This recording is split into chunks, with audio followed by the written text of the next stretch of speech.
What is up, everybody? It is a great day to draft for $1 million over in these FFPC streets. It is Big Gorilla season. It's the RotoWire gang, Ian Hartitz, Theo Gremminger, hanging out. First draft together, Theo. I'm pumped, man. Let's win some money. There are two flexes in this one, so you can build your team out a number of different ways. And we're drafting from the 110 today. Ian, that's like your favorite place to be on the board right now. It is nice. I was getting a little cocky in my head thinking Mr. Brock Bowers could fall to us, but not today, Satan. That's all right, though, man. We're going to have plenty of opportunities to scoop up some tight ends later. I believe you threw one out there. He went 101 in one of these not that long ago. Bowers went at the 101. Yeah, this has been pretty chalky. We're one pick away here. The only thing, like, Chase usually goes ahead of Nakua. That's really the only, like, unchalky thing about this draft. So I'm open-minded to who you want to go with here. Genty, James Cook. You want to go wide receiver, or I think some of the other running backs you like, Ian, will be there at the 203. That's kind of what I'm thinking. How about get some Jay Jettas here?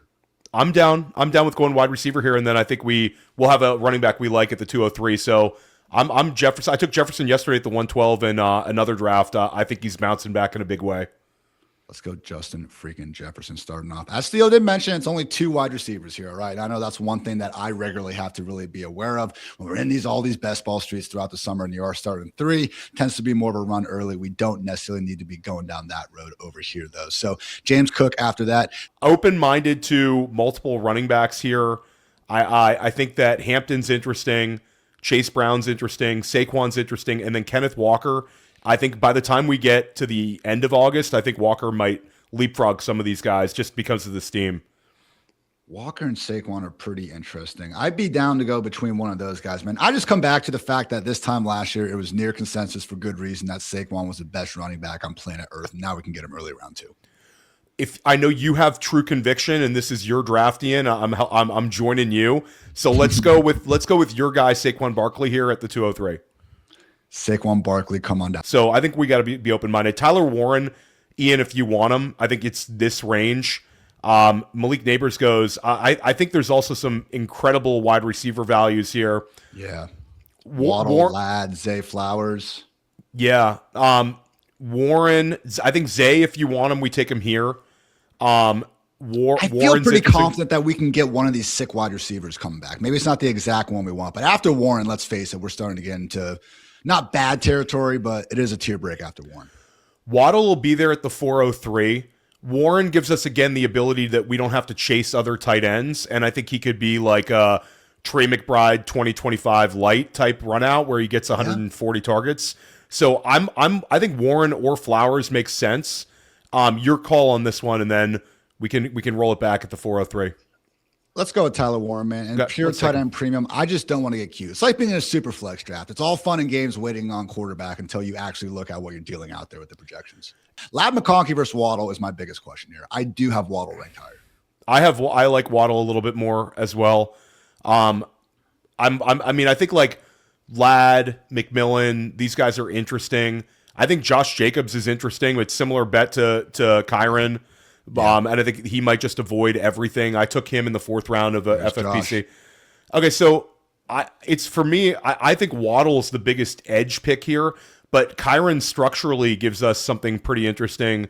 I think Kyron's like perfectly fine, and we would have a nice rollout here. I lean Waddle, but if you want to lean into like the safety of running back, I do think there'll be somebody decent at the 5'10", an option, and then I think there'll also be a couple of potential guys at 603. I lean Waddle here, Ian, but if you want to go Kyron, it's not a bad start.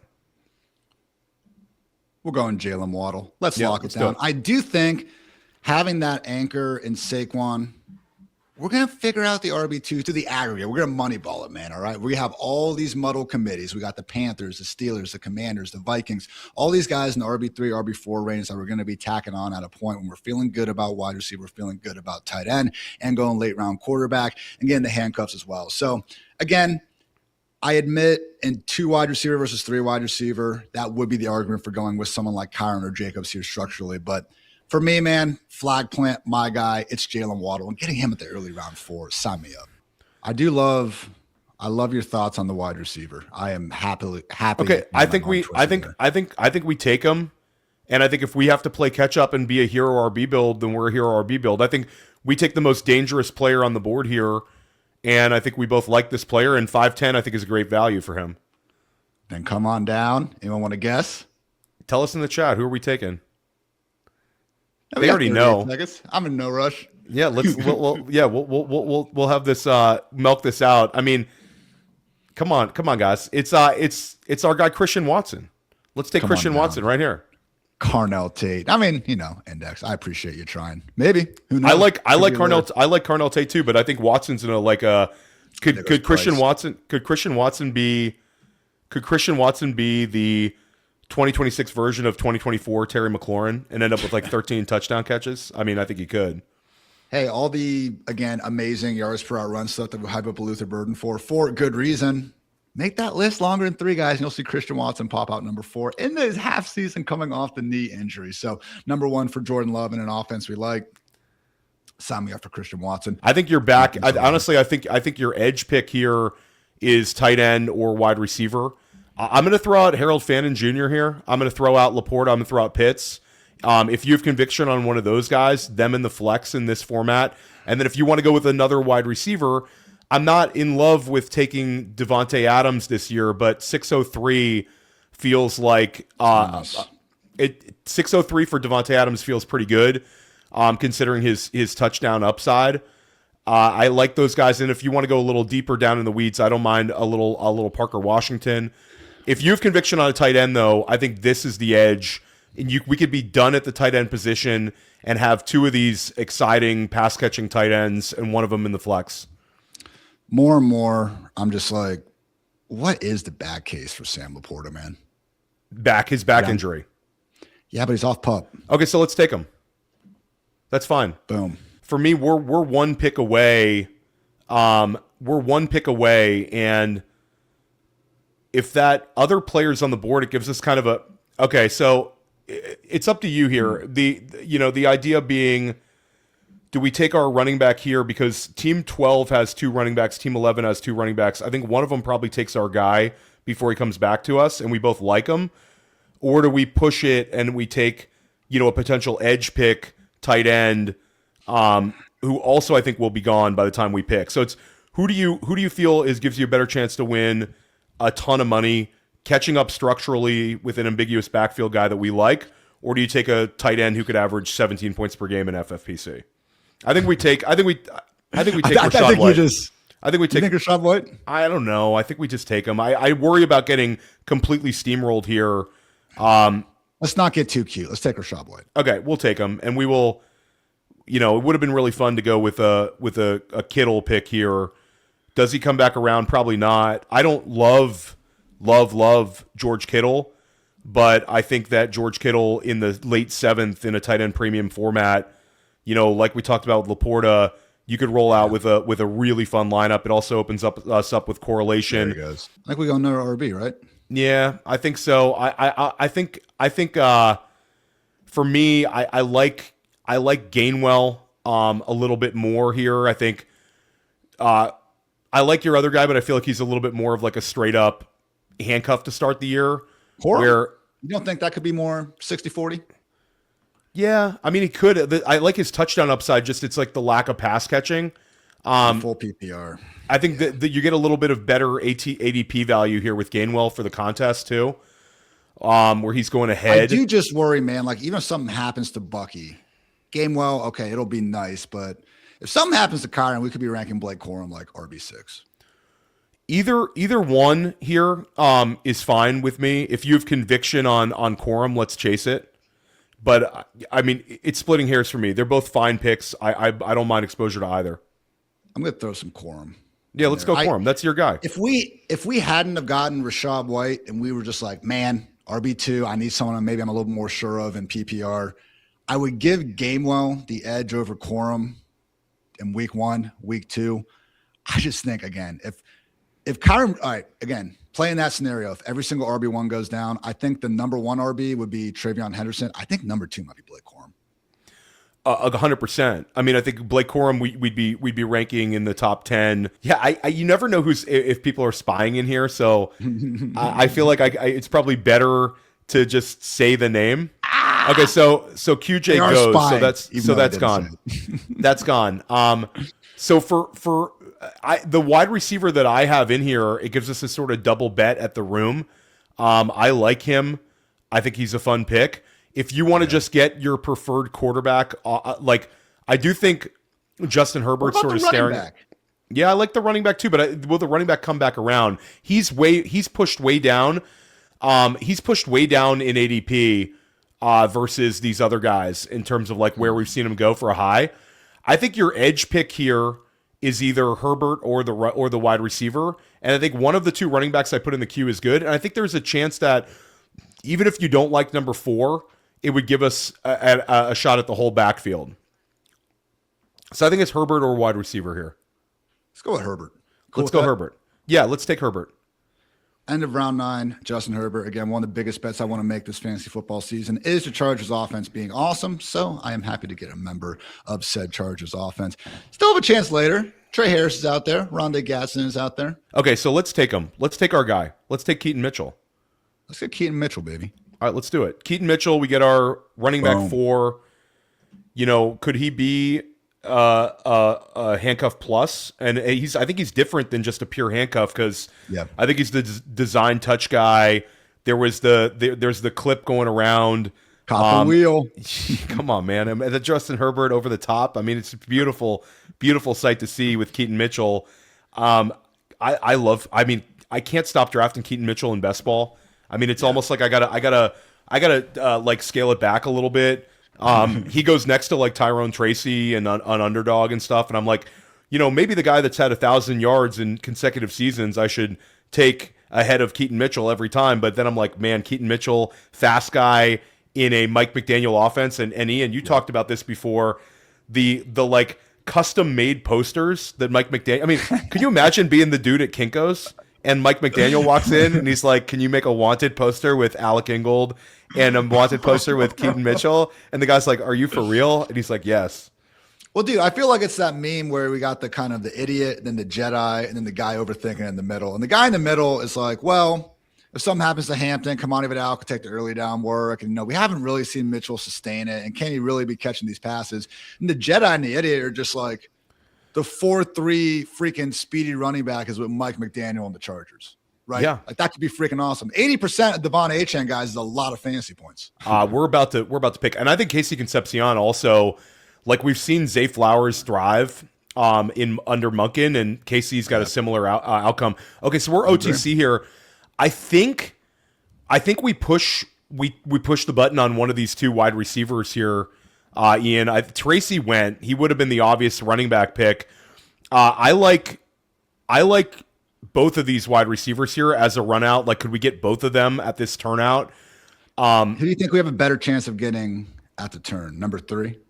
Number 3. And I think the fail-safe would be we just lean into the correlation with our guy. Actually, you know what? I mean, I like 3 more than 2 because we have clarity on 3, and there's been some like positivity with him, and I think he's a number 2. Clarity. Let's take him because we don't have the flexibility to just swing for it. Let's reach and take him here. Rashid Shaheed. Yeah, everyone. I think this is where he should. I think he should be living in the 11th round. They like him. They traded for him. They signed him. And when you look at that team, Ian, like you're doing these very detailed rankings and tiers, like Shaheed profiles as the number 2 target in that offense where I'm sitting. Guys, Darnold and Goff, those are the only 2 quarterbacks I've thrown for 4,000 yards in each of these past 2 seasons. More and more, it's like, I know they were run first last year. I know they got this great defense, but when you remove the top 2 running backs from the equation, why not lean a little bit more on Sam Darnold out here, throw the ball around the yard?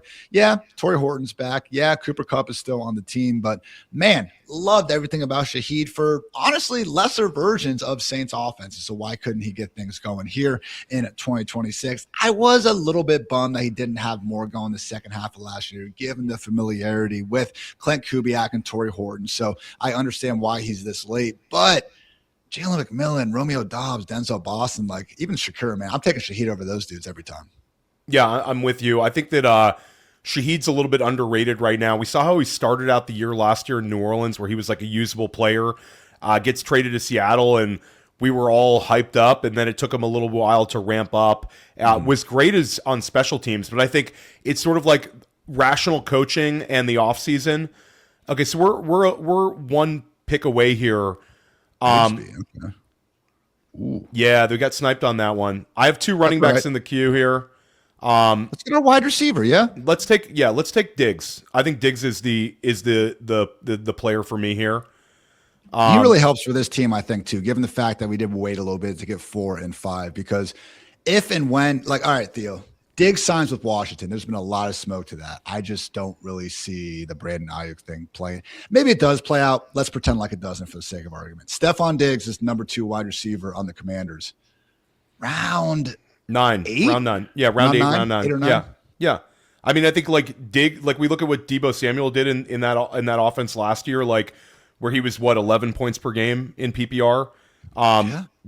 Diggs is a better player than Deebo at this point in their careers, and I think like Diggs, I don't think it's. I had Zane on, and I thought Zane made a really interesting point where Zane's monitoring this situation a lot in Washington, and I think it comes down to how much do they love Antonio Williams after like 10 days of training camp? Do they just pull the trigger on Diggs? But Diggs is training at the University of Maryland. He's putting like all these videos of himself on Instagram and stuff, training at University of Maryland where he played college.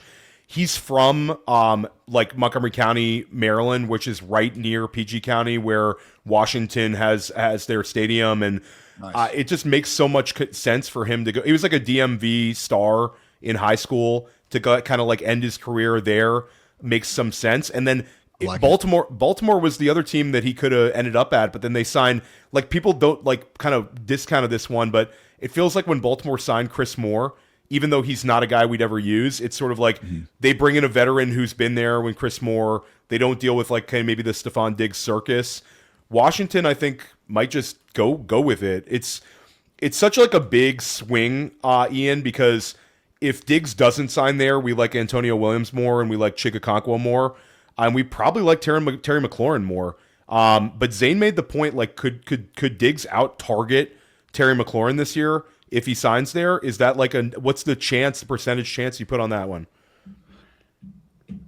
I would say low, but it's not zero. Low, but it's not. Yeah, no, I hear it. And honestly, that's the crazy part about even 2014. There wasn't competition there. It's not like Terry had 160 targets. There goes Stribling. He was someone I added to the queue. That would be a good one. I think we take the running back here because it's been a running back monsoon, and we get a clear handcuff here. Very unexciting pick, but Brian Robinson. If Bijan missed a month of the season, I'm not going to ever put out into existence Bijan missing the season or something. But if Brian Robinson had 4 games or 2 games, he's in the starting lineup. He's the clear cuff there, and would see way less of the passing game usage. But he wouldn't be a zero there. But he would have a dominating running share and be used at least in like some of the past games. So I think Brian Robinson, like any week Bijan would miss, you'd probably have him somewhere running back 18 to 20 range, Ian. Yeah. 100%. So I don't think we're going to get too much, if any, standalone value there. But again, it's an offense where we have consistently seen Stefanski and Tommy Rees, get the most out of their running backs. Were those running backs very, very good? Prime Nick Chubb, Kareem Hunt, earlier in his career for sure. Defense, Houston, that was one Theo was thinking about as well. Is this about the range, Theo, on FFPC where you're fine at taking a defense? Most of the top handcuff running backs, top 60 wide receivers, quarterbacks off the board. This is the point for the top tier? Yeah, for me, I mean, I have so many teams that I don't want to spend time on the waiver wire. And I think what's also interesting, and I did a pod with Nelson Sousa yesterday with Alan Seslowski. You can check that out over on the other RotoWire YouTube channel. And Alan, like we talked to Nelson. Nelson has been taking like defense, and Nelson's one of the best high stakes guys around. Does a lot of NFFC, but he does FFPC too. And he's been like over the years, I've split teams with him, and he's like taking one of the first defenses off the board. And he makes a point that he looked back over his fab over the years, and he was spending like 30% of his fab on like the red hot streaming defense that week. So you spend less fab by having a set it and forget it defense. Good point. And then if you have like Houston or Seattle from last year, you end up with like a massive edge. So Houston, I think, is fine. I think actually I like kind of taking a defense right here with the guys we have in the queue, Ian. I think both these defenses could be edge picks for us, and there's two of them. The one guy I'm wondering, I'm okay taking defense because I do agree if you're going to take a defense, it should be a freaking baller one this early, and we do still have them out there. What about number 6? Do you think he has a chance to wrap back to us? That would give us correlation. I think he'll wrap back. I think he'll definitely be there. Okay. Yeah, so it sort of comes down to this. Your rankings are top notch. Where are you at on the Rams versus the Seahawks? And I'll throw Denver in there too. All three defenses are really, really interesting. Rams, man. The fact that they were as good as they were last year without corners and they addressed that and upgraded verse to Myles Garrett and we're seemingly getting Aaron Donald back. Let's get the Rams. Let's take them. And we're passing on Patrick Mahomes at the 1403. Are the fantasy football gods going to like shoot us with lightning? I just need to want to double check the bye week with Herbert. What is Herbert's bye week here before we do this? So people don't clown on us. Week 8, right? No, what is Herbert's bye? Let's double check that. I'm checking Chargers. Where are they? God damn it. I'm looking. Week 7 is the Chargers bye. Okay, so we're good. Yeah, let's take them. Let's take Jordan Love. Yeah. Yep. Come on down. Talked about the Packers a little bit earlier with Christian Watson. So again, we get that correlation. Hey, Jordan Love in 2023, guys, QB5, people forget. So maybe he's better than Patrick Mahomes. All right. No, I'm not going that far. But hey, Jordan Love, certainly a fine enough QB2 out there. Yeah, go ahead. I'll throw out I'll throw three rookies in the queue that I think are interesting, Ian. Mike Washington, I feel like, is like a clear handcuff right now. I wouldn't be surprised if the Genti team just takes him here. Where like we talked about like Brian Robinson. Okay, so that makes sense. I think with Jordan James getting a little bit banged up early on, I think Kaelon Black might have a leg up in that handcuff battle. And then the fun one is Claiborne. I threw one more wide receiver in the queue that I'm taking all the time in this range. I took him in the main event last week. I mean, I like Adonai. I think for me it's Kaelon Black or Adonai Mitchell here. Why not Ryan Flournoy? We get Pickens, CD, he's actually relevant. The problem with Flournoy is I feel like you got to hold him, and you're going to want to do waivers early on, and you just said it's like an injury has to happen, and I think also if Ferguson went down, he'd have some value. No love for Travis Hunter. No, I think it's going to take an injury. I think there's too much steam on Parker Washington and BTJ right now for me to take Hunter. I think he's another guy you'll end up cutting after a couple of games. I vote Kaelon Black then. So let's take Kaelon Black, take another running back. I think he's fun. I like our wide receiver 2 right here, Theo. In the queue. Let me look. Yeah, I like him too. Will he come back around? I'll say maybe we should crowdsource this one. The whole chat wants us to take this one particular Kittle, the one particular kicker named Cam Little from Jacksonville, who's got the 60-yarders. But maybe we can let him come back around. I threw one more high-end handcuff potential guy in the queue. And I know we have another running back there, but if Hampton were to go down, this would be like a champagne problem for us to have. So I'll defer to you. If you want to go wide receiver, the 2 top guys are fine. If you want to go with a kicker, we could go Fairbairn. Zachariah Branch. Hopefully our guy is here. If not, we're crowdsourcing this kicker. We're taking the kicker to make the people happy. All right.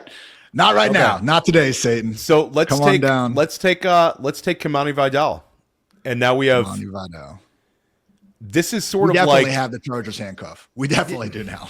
Yeah, I'm not saying that I drafted Omarion Hampton literally yesterday, but if Hampton were to miss time, this would be potentially a starting running back and a starting flex based on the way like McDaniels used this backfield. Like Vidal last year had how many 100-yard games, Ian? Wasn't it like 400-yard games for Kimani Vidal last year? Like something very strong. He had 3 with 125 plus total. There you go. That's great. Yeah. This is 125. There we go. Yeah. So and then I like the Branch bet too. Like the vibes with Branch have been pretty strong coming out of Atlanta camp. I think he's interesting. And Two dude, Atlanta everyone Falcons. I've talked to about Zachariah Branch is, again, trying to get in deep with the college football guys and the really smart NFL draft guys. Because the big issue with Branch is how many RPOs and screens he was running at Georgia.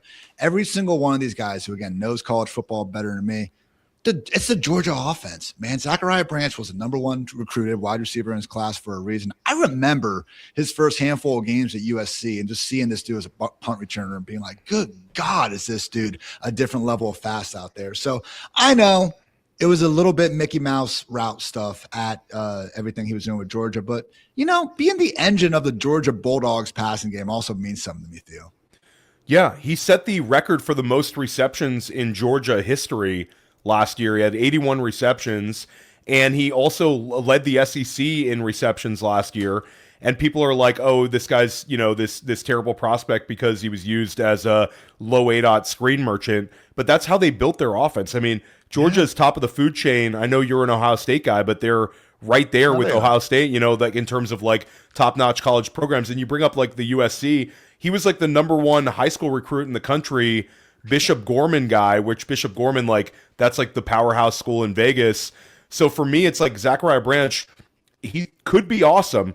Scott Barrett and I used to talk about it. It's sort of the 2% chance he becomes Tyreek Hill part 2. 2%, Ian. And also he's like, we talk about him being little, and yes, he's little, but check the reps at the combine. I believe Zachariah Branch had like 21 reps on the bench press at like 180 pounds. He's like he's really strong guy. I'm actually going to check that one because I might be underselling him. It might have been like 23 reps. I remember Tyson got 27 or 28. Questionable form. I'm aware, everyone. Come on. You know what? It's still hard to even questionably throw up that much. Yeah, come on. Oh, it was 20 reps, but 20 reps on the bench press. And a lot of these wide receivers don't even test on the bench. So Branch just rolls out there and runs a 4.35 and then gets up and throws 20 reps up at like 185 pounds. So guys, he's got that dog. Okay, so we're OTC here. Do you want to take both kickers? They're not, because Team 12 has a kicker. So I think we let kickers ride. Sure, unless you want to lock in the free look kicker just to have a little extra edge, because if that game trends towards Eddie Pinheiro, then we leave him in. If not, we cut him and we adjust it with somebody else. I'll just throw that out there. The tight ends will be there because all these guys are like lower ranked guys. Okay. So I think you take your kicker of choice. If you want Pinheiro, take him. If you prefer Jake Bates, I think that gets us access to a really good offense in Detroit. And I think Bates with all the indoor games, and I think he's just straight up good. Jake Bates, come on down. They really don't have a true, likely problematic outdoor game until week 17, which I know, guys, it sucks it's in week 17, but we got to make it there first. We'll deal with that later. It's like they're at Carolina, they're at Miami. It could rain in Miami, but then after that, it's literally December, in Chicago, week 17, before we really do have to worry about it. Pretty nice. I don't know that we're ever going to feel it is a free look guy. The other thing is Michael Mayer might be if there is a handcuff tight end in fantasy football, it's Michael Mayer. Yeah, and also could it be that we're like trying to figure out who's the wide receiver in Vegas, and I think Trey Tucker makes a lot of sense in like a Shaheed role. Jalen Naylor, obviously they gave a lot of money to, and I think that makes sense. But can Mayer be viable in FFPC? Could he be like the tight end 18 this year with Bowers being the tight end 1, and they're just in heavy 12 all the time, and Mayer's just good? So go ahead and take Mayer if you have conviction. Let's go. Love me some Michael Mayer. All-time leader is not particularly close in Notre Dame history in receiving errors and touchdowns. So I know it hasn't exactly gone great for the guy yet, but I still do believe. And yeah, man, Chicago and the Raiders, the more and more I look at that wide receiver 3 spot, it's just like, yeah, why wouldn't they just be running 12 personnel far more snaps than not? So Phil Maffa Hive, stand up, going right after that. Theo, we are officially 20 rounds up and 20 rounds down, though. Again, got our quarterback here. Team 10 to Fighting Chip Skylark. Shout out to any Fairly Odd Parents fans out there for getting that reference. But Justin Herbert there at the end of round 9, Jordan Love later in round 15, and just, Love us some Justin Herbert, guys, but this really, really is the year to wait at quarterback as long as you really want to. Saquon Barkley, hero RB in the round 2. Rachaad White, Blake Corum, Keaton Mitchell, Brian Robinson, Kaelon Black, and Kimani Vidal, cornering that Chargers handcuff situation behind Omari and Hampton. At wide receiver, we got Justin Jefferson, Jaylen Waddle, and Christian Watson inside the first 5 rounds. Waited for a bit there. We got Rashid Shaheed and Stefon Diggs later. Close things out with Zachariah Branch, maybe, just maybe, the Falcons wide receiver 2. And in a tight end premium league, we wanted to be strong at that position, and we accordingly are. Tyler Warren in round 3, Sam LaPorta in round 6, Michael Mayer in round 20. So, Theo, before we get out of here, I just want to ask you, favorite pick, and then maybe a pick where, I'm not saying you hated it, but if you could go back, maybe you do something different. Favorite pick here, it's probably the conviction that we had on the Mitchell and Shaheed picks, where we were able to get back a little bit of running back value, and then we were able to find our wide receiver 4. Took both guys a little bit ahead of ADP, and I like the way that ran out for us. It's structurally, it's a good team. We need Waddle and Warren to be very good. We need Saquon to be somewhere closer to 2024 Saquon than 2025 Saquon for this team to smash, and obviously a Jefferson bounce back. So I don't mind it. I think Team 8 did a lot of really good things in this draft too. I would say, again, just seeing these quarterbacks, and we freaking talked about it multiple times, but didn't necessarily need to go after Herbert, particularly after, our Quentin Johnson stack fell apart a pick before that. A little bit more in hindsight, but you know what? It's tough to say hindsight when we kind of knew it was going to happen there. At the same time, I do freaking love Justin Herbert. I honestly think he could finish, maybe not overall QB1, but definitely top 3. So if we were going to go a little bit off the script, I don't mind doing it for a guy I truly do feel good about. Pick, I would really say I like. I'm with you. I think Shaheed and then even Diggs afterwards, man. That was a situation of the draft where I don't think we fell behind wide receiver. We're going to be flexing LaPorta. We have these 3 guys. Like, it's not like we were staring at an open roster spot wondering what to do or anything like that. But Shaheed and Diggs, especially given, some of these dudes that were going the last 3 rounds, I really don't think they're all that different from some of those options in their, best case scenarios. So all in all, feeling pretty good, Theo. Pleasure drafting with you, my man. Yeah, let's go win some money.